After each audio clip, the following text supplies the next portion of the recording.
If you've been enjoying our podcast as much as we have, here's your chance. Here's your chance to help make that happen. By becoming a Patreon subscriber, not only will you help the Little House on the Prairie 50th Anniversary podcast to live on, but you'll also get exclusive content just for you. Here's what's in store for you. Join monthly Q&A sessions where you can ask us about anything. Whether it's about our work, personal interests, or advice on your own projects, we're here to connect and share. Enjoy unique content created specifically for Patreon subscribers, including bonus segments from our shows. You'll have a say in what we create, and you'll have a voice in future content. Benefit from exclusive discounts on merchandise and entries into special giveaways.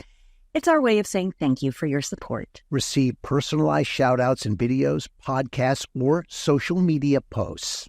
Because your support on Patreon allows us to dedicate more resources to creating the content that you love. You could join the Little House 50th Anniversary podcast community on Patreon and become a Prairie patron for just $5 a month. We thank you so much for your continued support, and we cannot wait to share our ongoing journey with you on Patreon. We are extremely grateful for the support of VisitSimiValley.com and the city of Simi Valley's belief in Little House on the Prairie and their support of the Little House 50th Anniversary podcast. Discover the charm of Simi Valley, California, the home of the prairie. Visit Simi Valley, where adventure meets history and the spirit of the prairie comes alive. Explore the Ronald Reagan Presidential Library, step aboard Air Force One, enjoy stunning hikes and savor delicious local cuisine. Whether you're here for a weekend getaway or a family vacation, Simi Valley offers something for everyone and is only 30 minutes from Los Angeles. Plan your visit today and experience the best of Simi Valley. Go to VisitSimiValley.com for more details. Your adventure awaits in Simi Valley.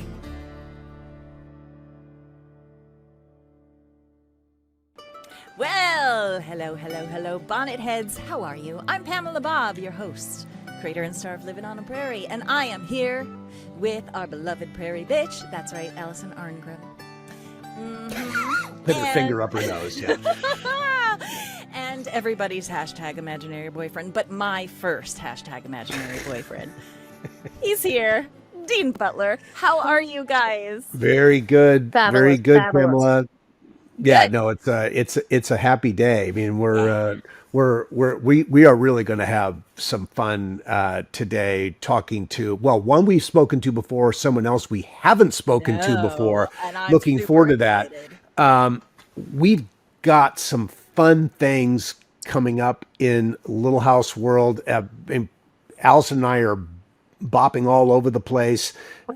Indianapolis on September 6th. I'm in Mansfield at the end of September. Fan Expo in October. We are doing a really cool thing in New York City, a live version of this podcast from NYC on November 22nd. Right.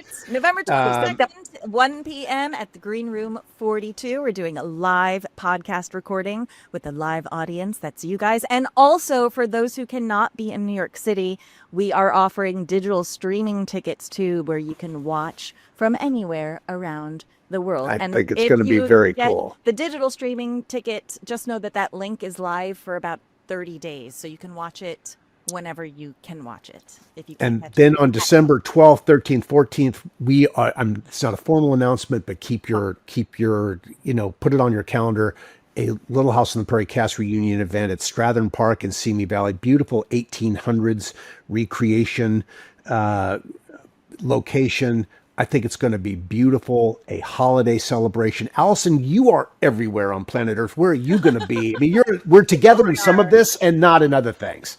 I'm coming to Indiana for the thing where and at this event for Blue Angel Connect this charity. Well, I'll be doing my show. You're going to get to see confessions. Right. Plus, we'll be signing autographs. You, me, and Karen Grassley's coming to this one. Yeah, so that's going to be a hoot. And then the next week, after Pepin, where Laura was born. And it's terrible. Laura's birthplace. Nellie Olson's going to be stomping all over it. But that's fun. Do you know what they're doing? Do you know what they're doing? You know how we always do photo ops and cute things like in Simi, we had like the horsey. Yeah, they went and got an antique wheelchair so you can take pictures with me in the wheel. Stop it. That's awesome. No, are you in the wheelchair or is the guest in the wheelchair? Yes, whichever the way they like it. But you know, 'cause this is Wesley Ure, good old Wesley Ure from Land of the Lost. He and was it Kathy from the show? He went to the store and he just bought a big old rubber raft, like Big Five sporting goods, got a big yellow raft and some oars, and now they do photo ops with them in the raft, like at the show. And everybody goes, help, dinosaurs. It's genius. Brilliant. And I was like, why am I not doing it? Yes. And he was even Wesley was That's like, awesome. you need a wheelchair. And so, yeah, we're going to be doing that in Pep. And so it's going to be awesome. That's fantastic. And still can start. So I'm going to jump back a little bit. Starting August 21st at the Whitefire Theatre in Sherman Oaks, there is a new production of A.R. Gurney's Love Letters. And today we're talking to its stars. Pamela, take us to the title. Well, but first, produced from a secret Southern California location. Tony won't tell us where he is. I don't know. From the studios of UBN Go, this is the Little House 50th Anniversary podcast, for those who did not yet realize. Maybe you'll whip or watching.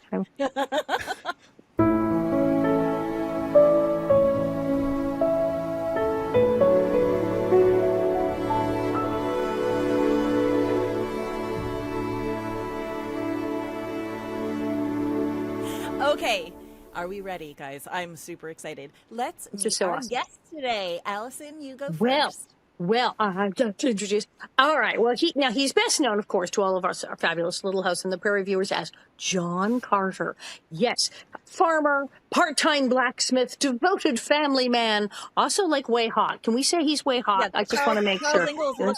Yeah, seriously, because people are like, ooh, Charles, ooh, Almanza, oh, wait, ooh, John Carter, hello, yeah, okay, brought and just an easygoing warmth, a realism to the Prairie's closing chapters of the show, and then you get to introduce the and she joined Little House in the 9th season as Sarah Carter, the wife of John. She brought quiet intelligence and warmth to the series as a Walnut Grove newspaper woman. And the mother of 2 sons, Jeb and Jason. Because we know all the news is going on in Walnut Grove. That's right. All right. Everybody, let's please welcome Stan, Ivar, and Pamela Roylance.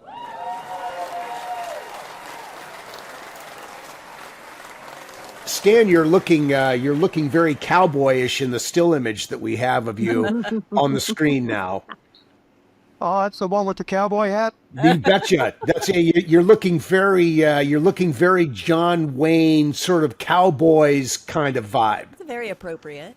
And hot. Actually, I was lucky once to have lunch with John Wayne. So thanks for mentioning that. Did you really? Wow. What? Yeah.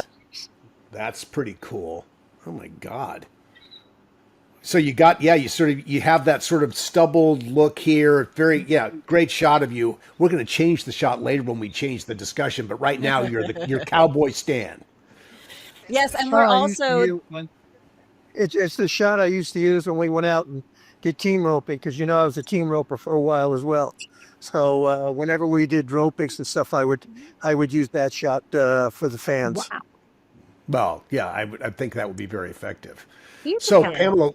Yeah, so where are we going now, Pamela? Well, so we're gonna talk about Love Letters second half of the show, but and also because you're doing Love Letters, the A.R. Gurney play, of course, directed by the Little House casting director Susan McCray, which is incredible, and we're going to talk all about that the second half of the show. But the first half of the show, we are going to recap an episode from Little House, A New Beginning. Dean, would you like to introduce what we're doing today? Yeah, so today's episode, Season 9, Episode 11, Alden's Dilemma. Alden's Dilemma was episode number 191 in the series and premiered on December 6th, 1982, written by Don Ballack, who specialized in these kinds of episodes.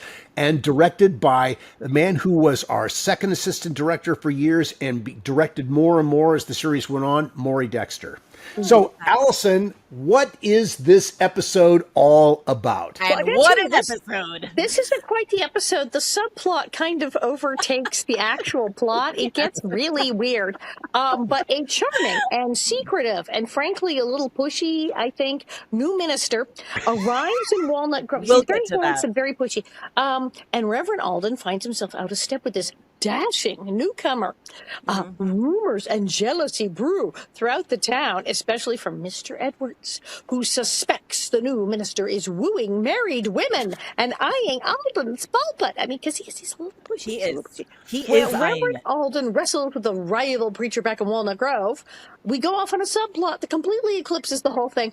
Almanzo Wilder and John Carter head to San Francisco, for a Grange convention, only to get swept into a whirl of city slickers, highfalutin hotels, a Japanese bathhouse, and transportation mishaps. It's a lighthearted counterpoint to the main plot with plenty of fish out of prairie water laughs and two really hot guys in a hot tub naked. Yeah, hot guys in a tub, no clothes. Hot guys in a tub. I mean, this episode is so bananas. I mean, it is it not? Season 9 is a bit bananas. Both were good and bad, but definitely this one is like cuckoo bananas. What planet are we on right now? It's a French bedroom farce. It becomes a French bedroom farce. It really goes off the rails.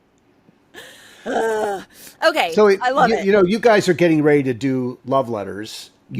It's the first time you've worked together in 42 years. That's wild. You've been, because coming into that, you've been talking a lot about Little House. I'm sure just sort of remembering. What are the memories of Little House for both of you that don't go away? I'm just sort of curious about that.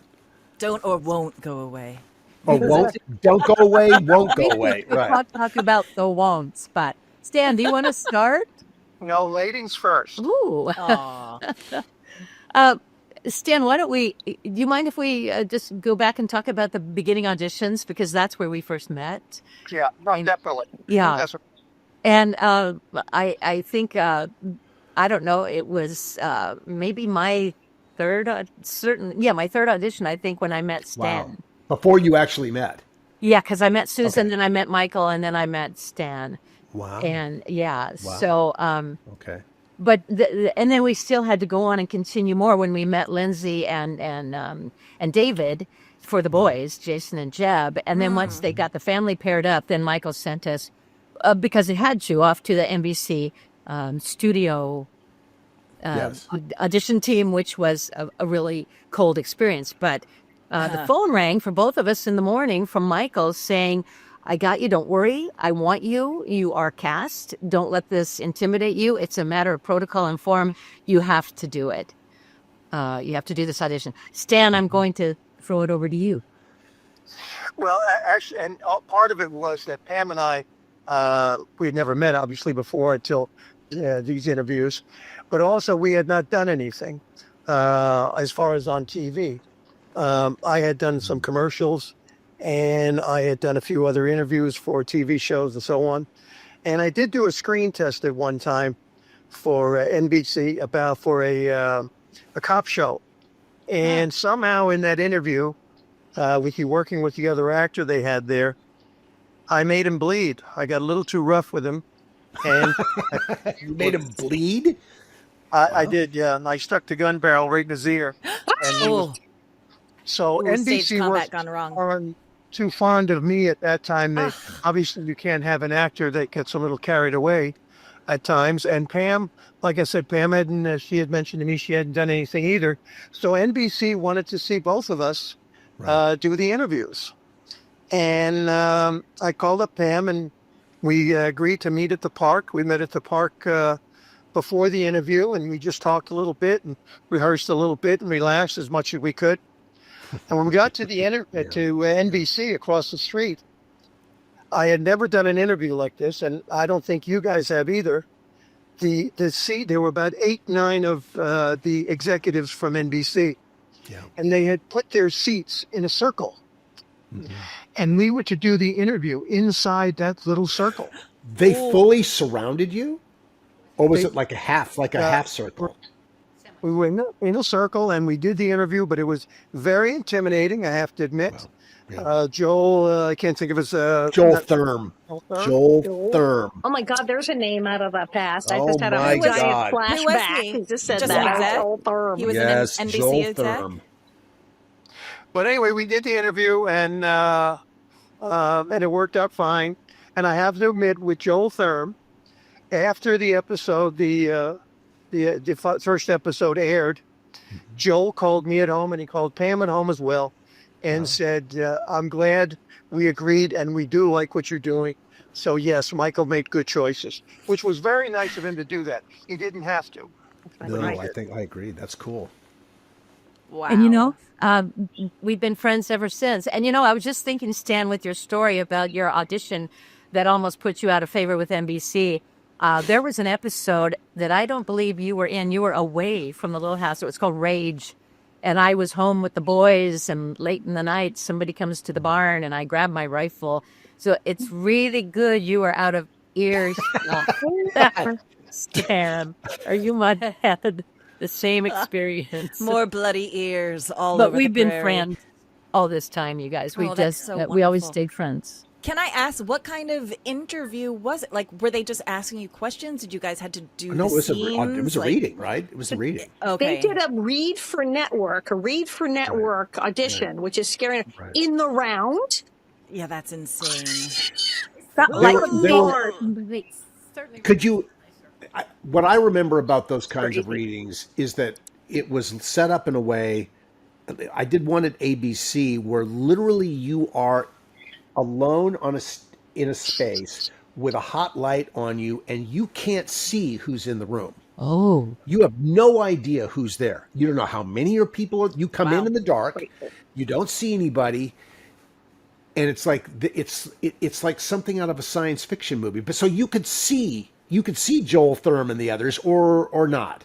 Yes, we could, because there was one woman, and at one point the room was so frozen, it was so icy, and I thought, I'm just going to look at icy emotionally. Emotionally icy. Yes, Yeah, thank you, Dean, for that okay. clarification. That's exactly what it was. And I thought, I'm just going to look at the woman and look in her eyes and hope I can find some female compatibility and some place to relax, thinking, women might be more of the heart and nurturing. And oh no, worst choice of all the guys in the room. I should have gone with Joel Thurm. Oh my God. It was so strange. tough. I wonder why they feel the need to do that.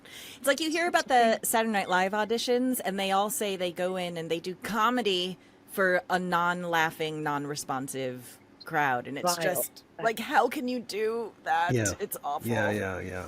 I wonder what that is, because I had the same thing. I had auditioned for the Ashland Shakespeare Festival coming down from Portland, Oregon on my way here. Yeah. And the man I auditioned for, we were in pretty much a full-size studio. He was at one end and I was at the other, and he had a lot of papers on his desk. And you had to do a monologue and, two monologues, one contemporary, one Shakespeare. And through both of them, he's looking down, flipping his papers, smoking a cigarette the whole time. Yep. And he never looked at me. Thank you. Yeah. God, Boy, cool. it's very intimidating. I've had people eat lunch during your audition, like literally chewing their sandwich. And I had people eating pizza, and then the main casting director took phone calls. Yeah. Yeah. Phone call. It was like, apparently there was a time, and I haven't seen it so much. In later years, it got better. And then, of course, Michael didn't do any of that stuff to us. But there was this psychology that auditioning was some kind of horrible hazing, that you were some kind of weird stress test where they tried to make it as miserable as possible to see what the actor would do. I couldn't believe some of the stuff I got done to me at auditions. That's wild. That's it. I mean, if you're looking for people to be authentic, that's very tough to throw all that negativity at them and then expect them to be authentic against what? I mean, that's really challenging. Yeah, Pamela, you always have said that Little House was one of your dream jobs before you came to Hollywood. You talked about that before, but tell us just briefly about why Little House was one of your dream jobs. Probably because I grew up reading the books when I was in the fourth grade. And I read every single one of the books, and it's a lot of words, as you know, and detail. And I loved everything about El Manso eating. Everything Yeah, about the when Farmer feast Boy. and the Yeah, it's great. food, and fixated on that. But I did love the books. And Yeah. so when I came here, I just thought I fit the prairie mode. I fit Waltons. I get Walt Disney. I fit Little House. I fit that kind of mode. So Yeah. that was where I had it in my mind, was for that. Stan, I'm curious what, what was your path? Because I've known Pam's story about how she got there. What was your path to Little House? How did it happen? I mean, I love the Western genre. And obviously I had seen Michael on Bonanza and so on, but obviously I was raised for a period of time in Norway, and we had horses there, a horse there with, we did all our plowing and everything on the farm there in Norway. So I always loved horses. And obviously when it came to a Western, I already knew how to drive a team. I knew how to ride. And actually up Tapo Canyon there's a ranch way at the end, those mountains. I had team roped and gathered cattle and everything long before I even knew that Little House was filmed further on down the road. I didn't even know that. I remember when I got the first call there the first day, and I looked at the call sheet and I said, oh my God, it's up Tapo Canyon. That's exactly so I knew exactly where I was going, but that was the thing that drew me to Little House. I love that time period. I feel comfortable in it. I felt comfortable in it, still do. Yeah. That's why I moved up here to the mountains. I had horses all my life up here and team roped, and even produced the pro celebrity rodeos for 5 years down there at the Equestrian Center in LA with 4 other actors. Nice. And everything. So that was the draw for me. That I was comfortable in that genre. So even though I was born and raised in Brooklyn before we went to Norway. Wow. Oh, wow. Brooklyn to Norway. Okay. Wow. Love that. Wow. So Alden's Dilemma marked the halfway point in season 9, episode 11 of 22 episodes. 2 fun stories. Let's start with you, Pam. What's your take on Alden's Dilemma? Yes, tell us. I loved Alden's Dilemma. One, because I got to go on location for the first time, and that was a lot of fun, just to be away from town. The couple of takeaways. You just froze, Pam. Oh, I did? Oh, no. Hang on. Okay. Oh, that's right. You're back. You're back. Okay, great. Thank you. Yes, so I remember one thing, Victor telling me that I really had to beat his chest when I get mad at him and I go after him double-fisted. And, you like Stan, you don't want to put a gun in somebody's ear and make him bleed. I didn't want to put him down on the dirt and just have him pass out. So, and I'm pretty big and strong. So, but he said, no, you're not going to hurt me. And he really made me go for it. And when I look at it, I go, oh yeah, that really worked. No, it's good. And thank It's goodness good. he was tough about it.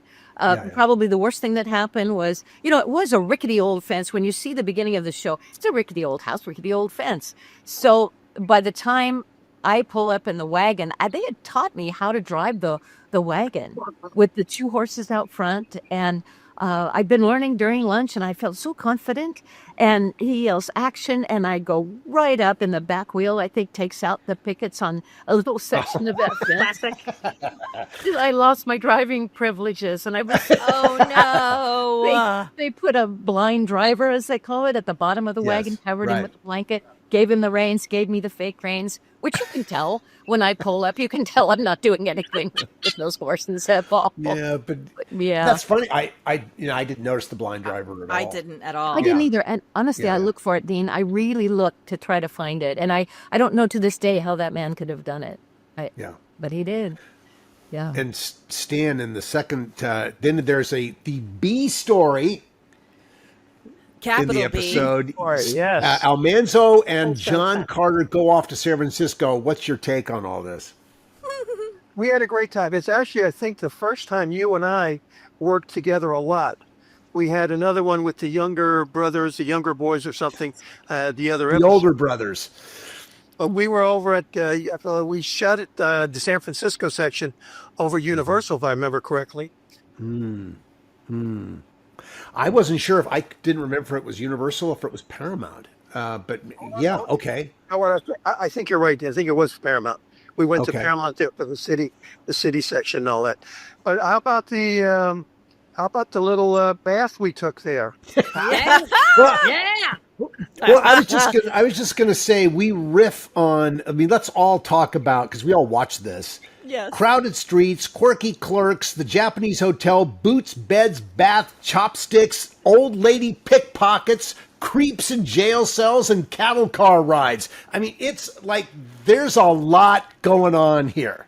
Don't tease me with the good time. I know. Who wouldn't want to be in San Francisco? Come on. I just want to compliment both of you on your 1970s chest hair. Yes, bravo. We had definitely had fun there. And I have even to say- the gentleman and his family, he played Odd Job on the. Oh God! In the Bond film. That's exactly right. Yeah. That Oh guy my was brilliant. God. I looked him up. Oh my God, he was in everything. He was a genius. The Japanese guy who finally comes and gets to the bed. That dude was in everything. You had so many major character actors in that scene. They were in Bonanza and stuff. I think the woman was later in Highway to Heaven. They worked like mad. Mm-hmm. I know. And which was unusual for, I mean, Asian actors weren't. Yeah. There wasn't a lot of work to do. So the No. few that did work probably worked a lot. And he's one of those guys. I remember in the bath, Stan, and as I was watching this last night, the two girls in their kimonos come in and they get down and they take out these brushes. They're scrubbing us with the kind of scrub brush you'd use on the floor. Yeah. Like if there was a nuclear disaster, Yeah, that's the brush this that was they would not be- like a soft brush. This was a serious, stiff, bristled brush. No, that is quite common. I spent a lot of time in the Far East, mostly Vietnam, but also Korea, also Taiwan. Years ago when I graduated from the academy, I was on ship sailing back and forth. And that's exactly what they do when you do that. They take it this out. was authentic. This was authentic.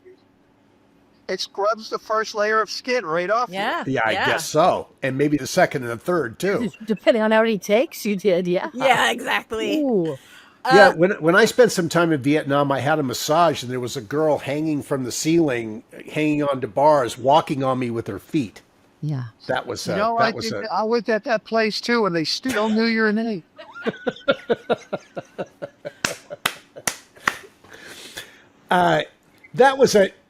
As I watched it last night, that moment. I mean, look, we're going to talk about, Alden and Reverend Hale and Yes. what Laura and Sarah did, but this little run of stuff that we did in San Francisco as we traveled to and were there was really fun. I think particularly, when we get into starting with the beds to the bath to the meal to the pickpocket. do you know It was really a fun little run of stuff. Oh yeah, and that sweet little old lady that Yeah. took the money. Yes. Yeah. Yeah. Although How I long have were to you say, guys? How Oh, long I were was you gonna- guys up there? Oh, sorry, Pamela. The two Pams. no, it's okay. Please. Yeah, How and long where were was you guys up there shooting? Sorry, I didn't hear that. how How long were you up guys there up there shoot- shooting in shooting? Sonora? Oh, you weren't in Sonora. You were at Paramount. I think it was just Universal. probably I wouldn't think it would have been more than a couple of days. Oh, okay. If that.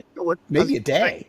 Because 3 you're on days. that train, the famous number 3 train, our fabulous Ken McCray steam train. And I love the unshaved look in the cattle car, the unshaved look.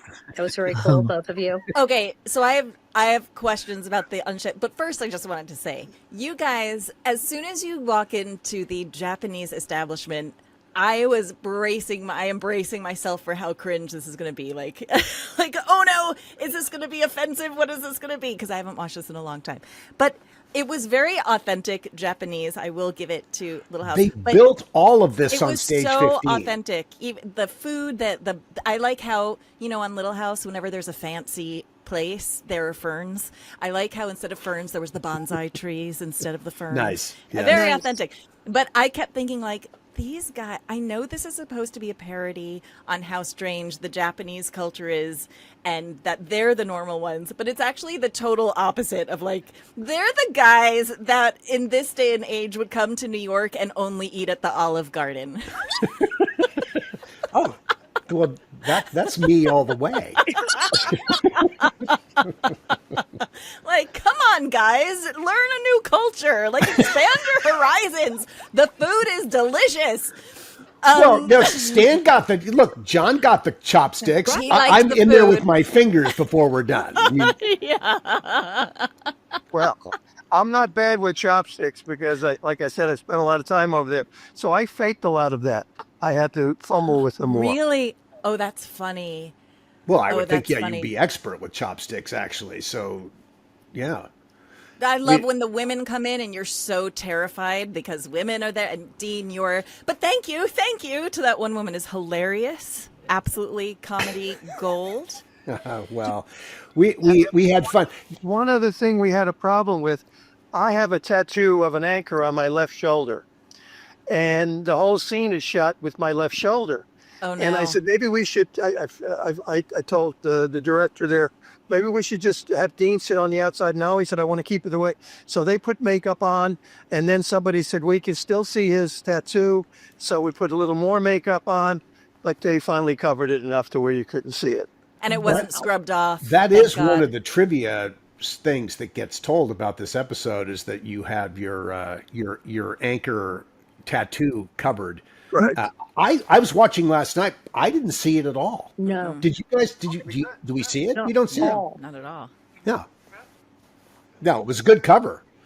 Whitey Snyder or whoever did it, they covered that. They covered that tat. They covered the tat. Yeah. And also not mad about the both of you taking your shirts off and getting into that bath. Not mad about it at all without being creepy. I'm just saying you're two beautiful men. It was a joy. You Well, look oh, great. aren't you? You both Yeah. were really, really cute. You You're were both and so handsome. so baby faced. When you forget how young Dean was at that time, and when he should, it's like he just looked like a little frightened cartoon character. It was when the women came in. Yes. It's the Rankin Yeah. Bass little dolls from like Santa Claus is coming to town. It's like it's like that face. He's just like I was dying, just dying. It was so cute.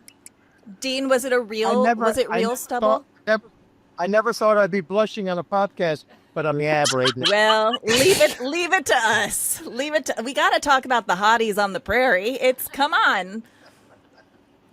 No, that was fun stuff, and I think, Stan, you're right. That really was the first time that we had an opportunity to work together, and I think for me, my personal sense of it was this was good because it was really the first time that I got to work with someone who was really a peer.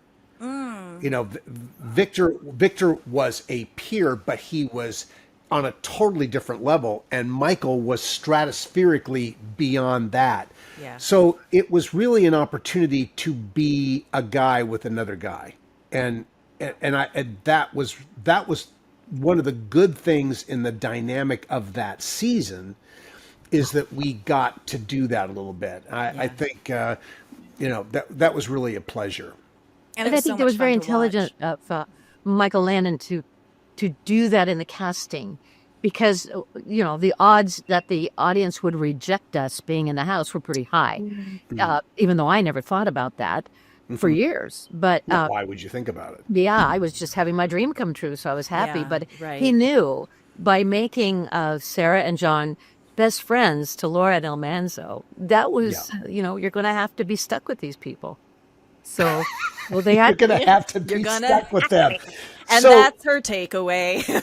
You had a nice dynamic. I felt like there was a really nice vibe that developed right away between you and Melissa, which was good, and Yes. which was really good. And obviously, Allison was gone. We had Nancy at that point, but that dynamic with you and Melissa was a nice one.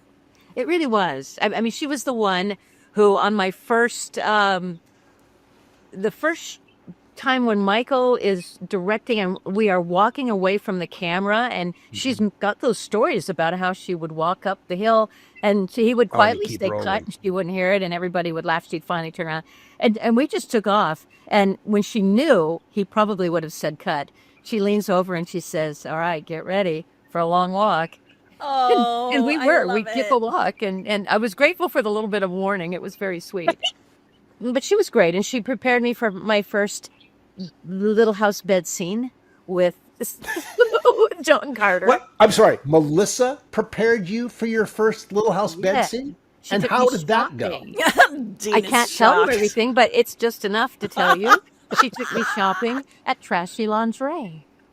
I'm sorry. Melissa took you shopping at Trashy Lingerie?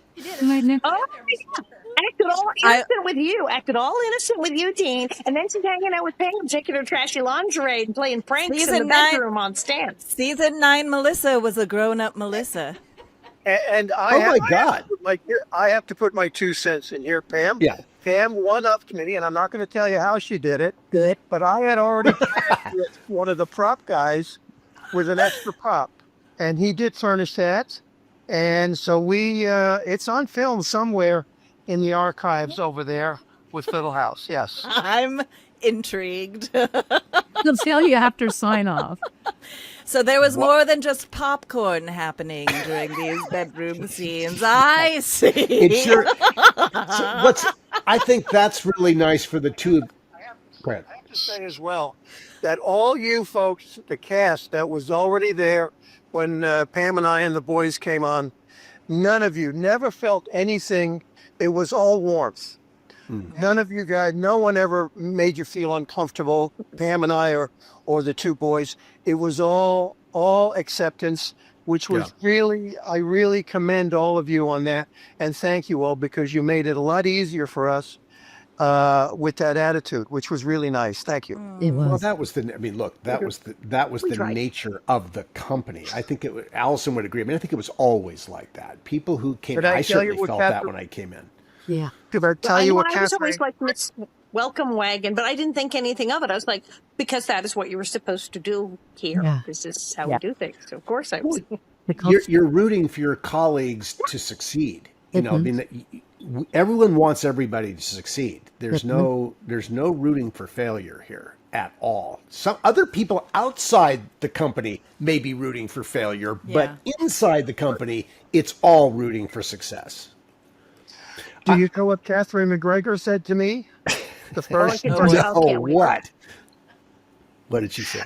That was on the sound stage, and I was in my dressing room getting ready to work, and there was a little knock on the door, and I didn't even open it. She opened it, and she looked in, and she just looked at me and said, "So you're the new stud in town?" And then she closed the door. She was great. She was wonderful. Oh my God, she was amazing. I've never thought of. Yeah, it was very funny. Yeah, she was amazing. You know, the dynamic that so let's talk about Victor for a minute and the work that he was. I mean, Victor was working his ass off in the show, really like doing all the things that Victor does to, you know, that sort of it was best goofy bumbling Mr. Edwards. You know, he was in full comedy mode, and he did that stuff so well. He really he was did. just incredible. He did, and I think to put him against Dabbs Greer, Reverend Alden, who was that steady on, I'm not going to believe, I'm going to weigh what you're telling me. So it really made his almost buffoonish stuff go way over the top. And even when Dabbs or Reverend Alden buys into it, it's a pretty gentle buy-in. But Mr. Edwards had a point. This guy was a little pushy. I mean, he's not there 5 seconds. Oh, you need hymnals? I can get you hymnals. I have hymnals. Oh, no, I brought my own. This. Oh, I'm fixing up the house. Hi, you just met me, but I'm fixing up this whole house here. You don't know me. Yeah. And, oh, yes, I talked to the diocese. Oh, did you now? And it's like, who are you? Who are you? No, and then he is flirting with the women. And I'm sorry, there was a scene, Shannon Doherty, and I don't know how old she was. She literally licked her lips while the man was speaking at the ball. But Shannon Doherty was like, well, I don't remember that scene. What scene was that? They were Sandy's- when the end, when he's finally going to go get the house to Reverend Alden, he's going to, and all the girls are gone like this, and Shandirty actually went Well, like, from the very beginning, it's Hottie Hale from the very beginning. And it's as if these women have hello, you guys are married to beautiful men. It's as if they've never seen a beautiful man before in their lives. It's crazy. Even Mrs. Olsen is like, whoa, he's a hottie. Even Reverend Alden, when he first meets him, is like, whoa, he's a hottie, right? It doesn't make sense. And Nels is saying, let's go home, dear. Let's go home. And I will say, I think something's in the water. Those women, what is the deal? No, they're thirsty on the prairie. Very thirsty. But I will say, I also think that Hottie Hale was a bit creepy, especially the part where he's in the church and he puts both hands on the podium and he says, on the pulpit. On the pulpit. How good it felt to stand here before the congregation. How very good indeed. And I was like, ick factor. Something is very wrong with this man. Is no one picking up the vibes? Because there are vibes right now, you guys. It's supposed to be innocent, but Laura is alone with this guy. Yes, he's a reverend, but she's just met him. I mean, they haven't phoned and checked it out. We don't know. Is he really the Reverend Alden? We have no idea who this guy is. There's no background check. We had Johnny Cash pretend to be a reverend. We don't know who this guy is. Right. And then he's like, let me just read you some poetry. Yeah. Really? I don't think that would have gone down in the 1800s. I think somebody would have said, this is not appropriate behavior, really, for the reverend. And Edwards is the only one that picked up the creep vibes. So. Of course. Well, he's listening with his ear pressed to the window. I mean, he's like, seeing but not hearing but not seeing the words. And then, of course, then Sarah talks about what a handsome man you are. I mean, it's like, you tell him he's the handsome. I mean, talk about throwing gasoline on the fire of Mr. Edwards' doubts. And don't I say right off the bat, are you married? Yes. Yes. Well, you asked it. It was sort of, Allison, did you say in the beginning it's sort of a French farce? I mean, that's sort of where very French bedroom farce, because then once established, no, he really is not sleeping with the women or stealing it, but Mr. Edwards thinks he is. And so then he's doing the, listen, bedroom door, oh no, and interrupting, and it's Natalie needs a nightie. It's French bedroom farce. It's oh no. Natalie needs a nightie. And it's hysterical, but it's like French bedroom farce time, because he thinks everyone's sleeping with everybody, and it's just Well, I never thought about it, but I suppose Don Ballock and Michael Landon were sitting in the office going, let's put this in. This will raise some eyebrows. They probably I think Don wrote a lot of this kind of comedy, and I think he was really good at it. And I'd like to think that Victor is so spectacular at whatever he's doing. I mean, but I feel like we hung in there with the material and beautifully, and went with it. And then, it all ends up well with medium rare at the end with the cattle. I mean, vegans everywhere would be a little upset. No, very devastating. Devastating. I will say one more creep vibe about Hottie Hale is that he certainly does the classic, let's just drop in conversation that I went to Harvard. He does that a couple times. I'm like, too. We could keep talking about Alden's Dilemma, but I think we should take a quick break and come back and talk about what Stan and Pam are doing now. Which is so exciting. All right, everyone, we'll be right back. Hottie Hale. Nope. That's a no. When you visit Simi Valley, California, you're stepping into the pages of history.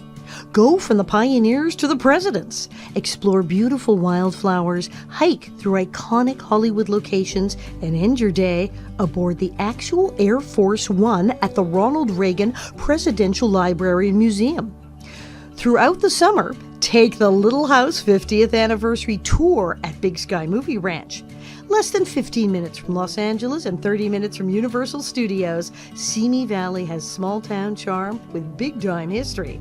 Go to visitsimiValley.com for more information. We are so grateful to visitsimiValley.com for their commitment to presenting the Little House 50th Anniversary podcast. Hi, we're back, everybody. We're going to talk about love letters. But before that, I just have one question. The beard on the cattle train coming home, real, fake? Oh, no, stipple. Oh, it was Yeah. It was good. If I'd touched it, it would have smeared all over my face. It was they did a very good job with that one. Yeah. I was I mean, and Stan, was you yours were all real? stippled up too. I mean, imagine walking, 5 days with a bag of apples to get home. I mean, you got to be kidding me. Right. I remarked when I was watching, I went, they're eating nothing but apples for several days. They're going to be in the outhouse for the next 3 days. That is not going to go well. You're eating What nothing but outhouse? apples. It's You're just having going a to be at the cleanse. side of the road somewhere. They're having a cleanse. It's going to be rough. Yeah, it's a my definite cleanse. Yeah. You know what? Alden, After 42 years, I think it's time that John Carter puts the blame where it should be. It's Yes. because Almanzo lost his money. yes. All of that. Yeah, no, totally. It's Yeah. I own all of that, Stan. It was, but it's the old lady, and we should have beaten her senseless, Yeah, and we didn't. exactly. That's when. Oh, with you. Yes. She just took you. He took you down Primrose Path, really, and fleeced you. Just like you, she knew what she was doing. She sure did.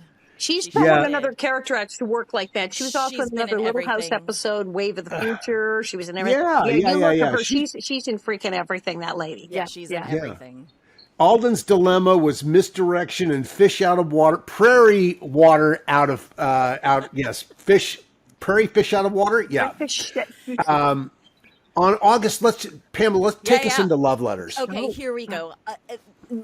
Today, when this episode drops, which will be August 21st, you are opening tonight together in Love Letters. And for those who don't know what Love Letters is, a very classic, famous A.R. Gurney play. Why don't you tell us what it's about, you guys? Go ahead, Stan. Okay, it's about two people that have known each other since they were in the second grade. And when she walked into that classroom at second grade, he fell in love with her in the second grade. And they kept in touch, and they saw each other all through school and everything all through their life, and they wrote letters. He loved to write letters. She didn't, but that's how they communicated in those days. They wrote letters back and forth. They were two different people, and they remained friends for all their lives.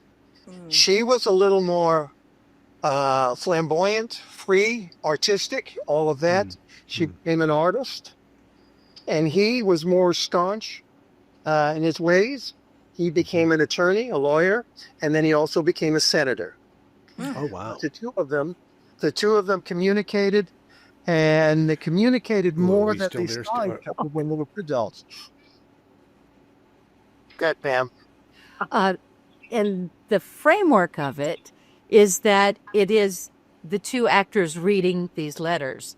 So we aren't up moving around. There isn't a big set. It's very simple. The magic is in the words and the delivery and interpretation of the words. And it just works over all these years of time that it spans.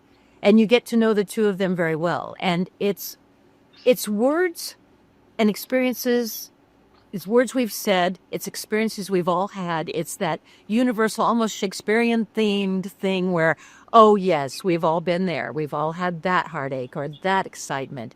And so it's very easy to relate to. It's easy to take into your own experience. So I think that's the magic of it, is that it is sort of eternal. And his words are just beautiful to get into. The more we rehearse it, the more we find. Yeah. And I think that's basically kind of the outline of the whole thing without giving anything away. So how did the two of you come into this? We know that it's being directed by our former casting director and all of our friends, Susan McCray. So how did this come about?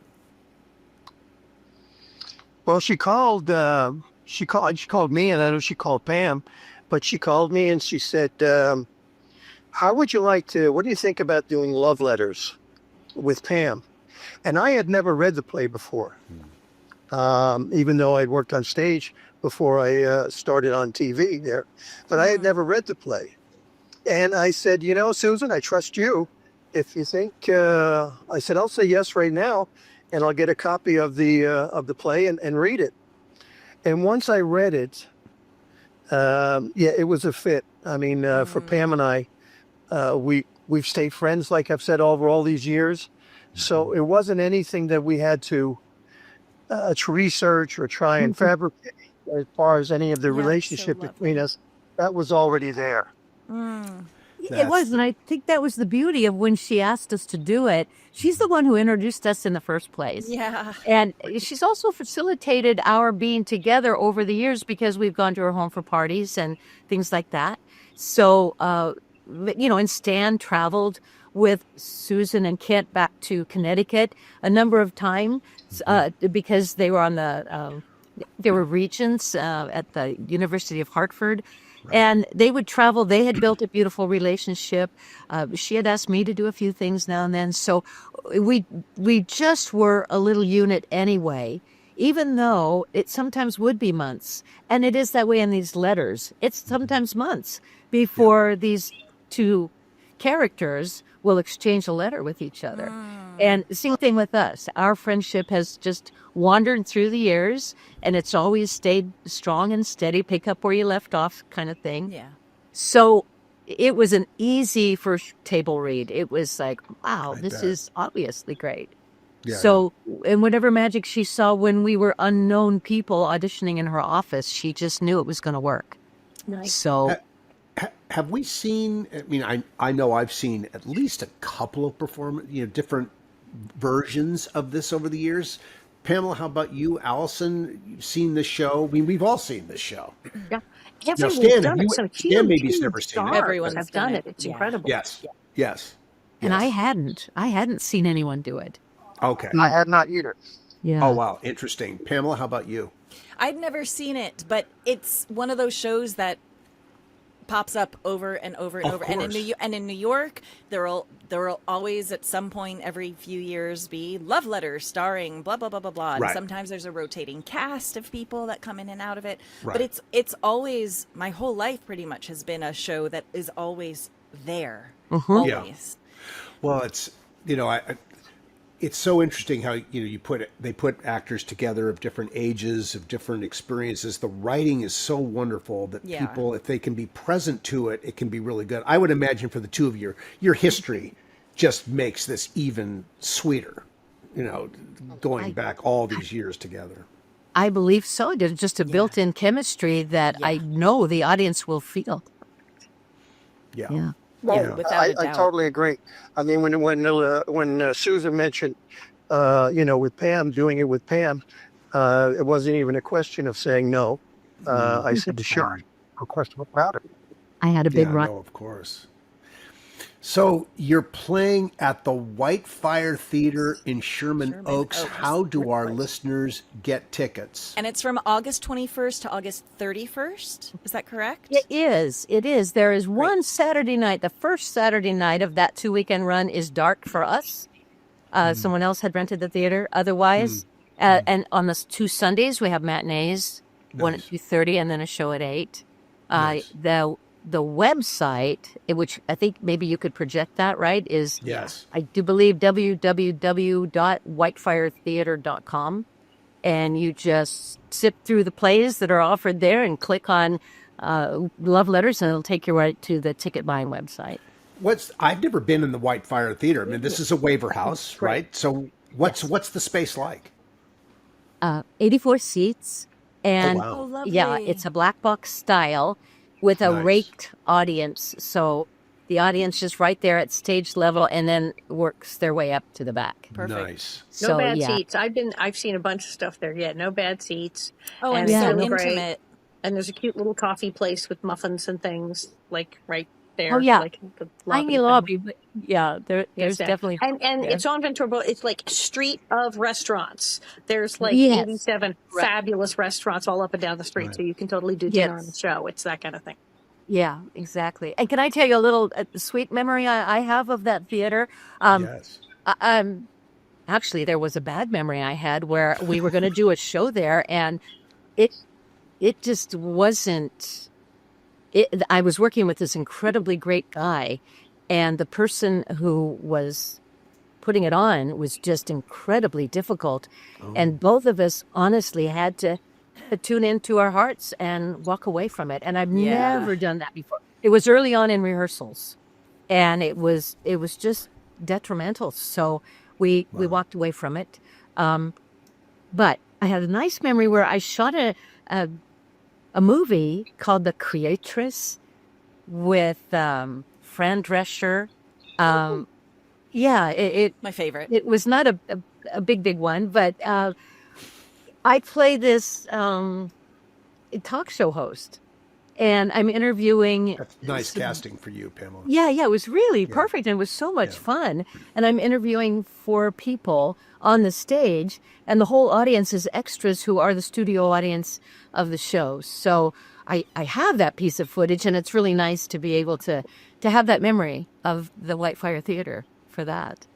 And Peter Bogdanovich was Peter Bogdan. It was what? Yeah, he was in it. Yeah, he was the main name that I knew in the whole cast. Wow. So yeah, and it was great because I had an opportunity to stand backstage with him and then enter the studio together and introduce him, and then we sit down and we do the show, and he's on my right, and he's part of. He's the negative part. He's the adversary in the discussion. But so he's not doing like a cameo. He's not Peter Bogdanovich. No. He's playing a character. Yeah, it's a full-on character. Gotcha. Yeah. And beautifully played, of course. Well, really. God, and a really he was a very sweet guy. So that's a really super memory for me there. And now Stan and I will make a new one. I know. That's so and the other thing they told us is, and this is going to be real difficult, they said, you and Pam are going to have to share a dressing room. So I'm gonna wear my Little House long johns. Yeah. And Pam, you're gonna be there with your trashy lingerie on. She's gonna be there with whatever prop that was made for them that went in the bedroom scenes. Yeah. Well, we're all going to be there tonight, and we're going to be taking pictures. Yeah. Okay. And thank you for the support. Thank you so much. We're really excited to do it. It's so exciting. Yeah. Yeah, and no, absolutely. Stan, it's so lovely to virtually meet you, really. Well, I think, listen, break a leg tonight. Allison and I will be there. I know, Pamela, you would love to be there because you love all things theater. I know. But Allison and I will be there, and probably a whole host of the Little House family will be present for this tonight. They will. Yeah. So we're really, we're excited to support you in this. It's really cool. Thank you. Thank you, guys. Yeah, and thank you for joining us on the podcast for recapping this very special episode. The French farce. Yeah. The French-Japanese farce episode of Alden's Dilemma. And so if people want to buy tickets to Love Letters, go to the Whitefire Theatre website. You can buy tickets there. And I'll also have it linked in the show notes so people can have it, and just scroll down, guys, and you'll get the link there and you can get the tickets. Yes. And, that's a wrap for today. Thank you guys so much. Please join us on our socials, Little House 50 Podcast, or our website, littlehouse50podcast.com. And we will be back next time. Yay, everybody. Let's do it. Bob, go get the wig. Let's fly.